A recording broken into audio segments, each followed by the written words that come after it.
to William and Samuel, our partners at PwC. And thanks for sponsoring the Iron Cap Bounty Contest, by the way.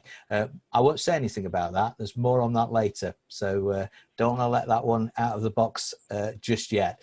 So William's a partner at PwC China, focusing on innovation and digitalization and disruption.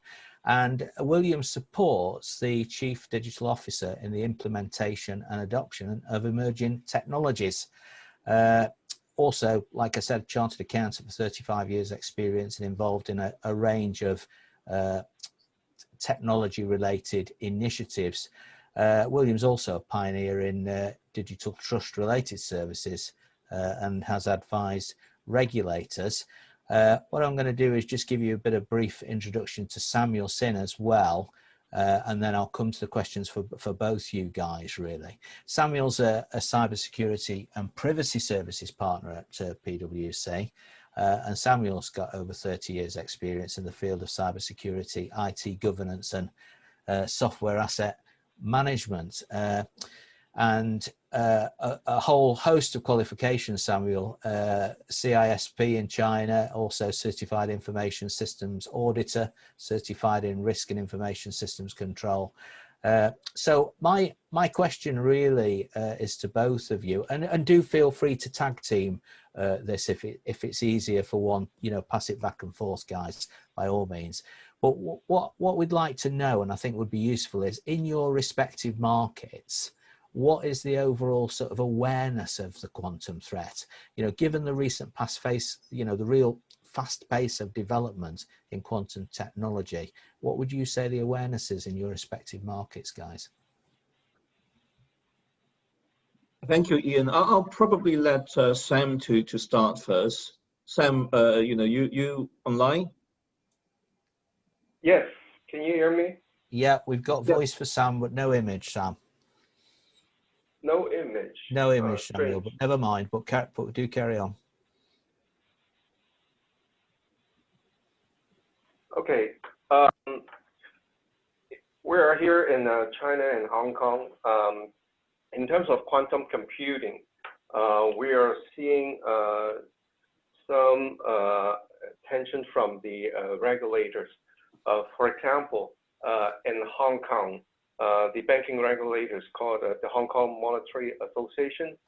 They have recently published a document that urged the banks, because in Hong Kong, virtual banking has recently been implemented. So the banking regulators is pretty concerned on the technology development and technology risks in the next few years.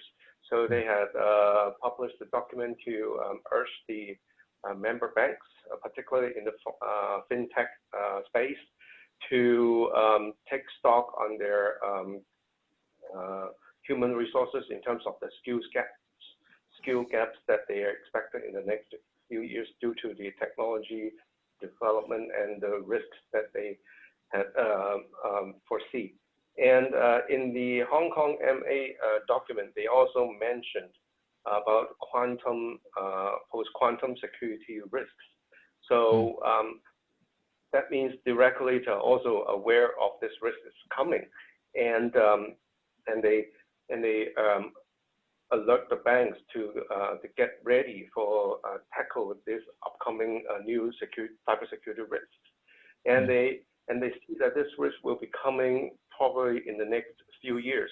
So they ask the banks the member banks to perform an assessment on their human resources, the talent, skills, stock take for the year from now to 2025. This is from Hong Kong. So we see the regulators paying attention in the quantum security risks. In terms of the mainland China, we are also seeing some government organizations in mainland China starting to look into developing the quantum computing encryption standards. So they are seeing the standards will be available in the next few years. So they are aware of the quantum security risk is coming. So they have started to do something about it right now. Sorry, William. Yeah. Yeah. To add to what Sam said, I started my profession, kind of focus on technology in the early 90s.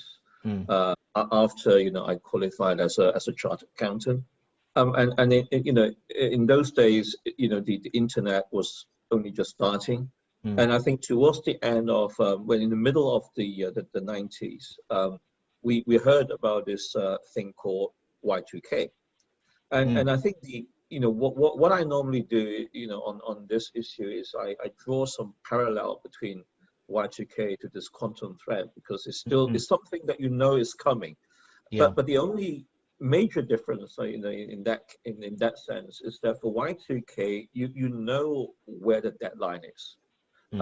Things will fall apart, midnight 31st 1999, and so everybody started preparing. Now it was interesting, at that time I was one of these Y2K consultants. Kind of in those days. And the interesting thing was in the UK, we started talking about around 1996 and started kind of looking into projects supporting clients.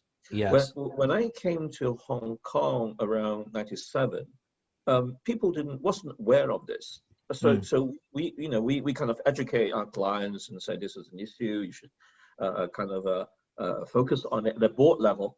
And eventually, exercise initiative started around 98, 99.